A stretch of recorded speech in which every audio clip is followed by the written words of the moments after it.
हरियाणा के भिवानी में मनीषा हत्याकांड का केस सीबीआई को सौंप दिया गया है। इस बीच एक मीडिया रिपोर्ट में कई चौंकाने वाले दावे किए गए हैं।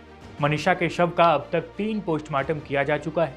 पहले 2 पोस्टमार्टम में कई बातें सामने आई, लेकिन विवाद तब शुरू हुआ जब दोनों रिपोर्ट्स में अलग अलग बातें सामने आई।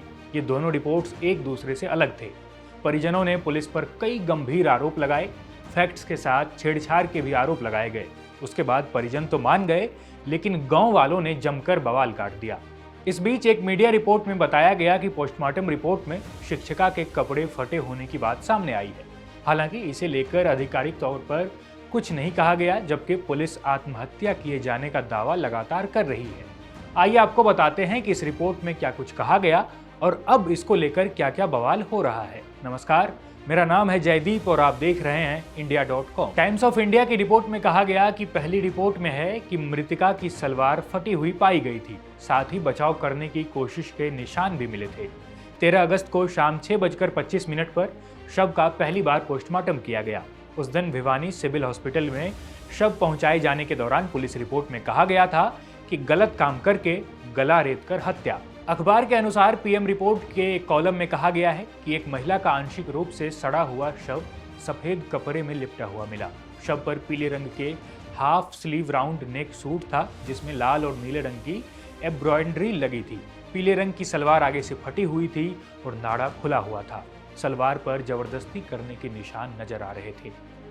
एक कॉलम में चोटों को लेकर कहा गया है कि चोट के निशान लाल या रेडिश अननेचुरल थे और घाव के पास काटने के निशान भी थे।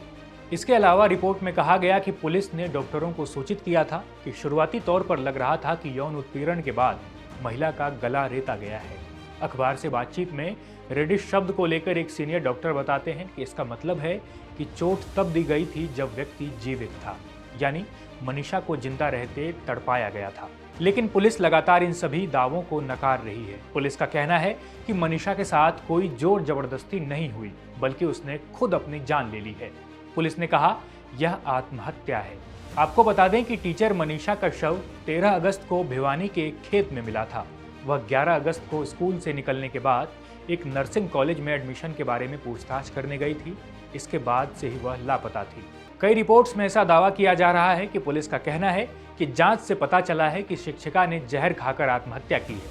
हालांकि उसके पिता संजय ने पुलिस के इस दावे को खारिज कर दिया। उन्होंने कहा कि प्रशासन कह रहा है कि मेरी बेटी ने आत्महत्या की है, लेकिन मैं यह कह सकता हूं कि वह कभी आत्महत्या नहीं कर सकती। मुझे मेरी बेटी चाहिए।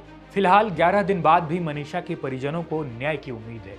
वे तमाम संस्थानों की ओर आस लगाए बैठे हैं कि उनकी बेटी को न्याय मिले। सीबीआई ने इस केस की जांच का जिम्मा लिया है और तीसरी पोस्टमार्टम रिपोर्ट आना अभी बाकी है। इस रिपोर्ट के आने के बाद कई चीज़ों से पर्दा उठने की उम्मीद भी है। इस पर जो भी अपडेट आएगा हम आप तक लगातार पहुंचाते रहेंगे। देश और दुनिया की तमाम खबरों के लिए देखते रहिए इंडिया.com।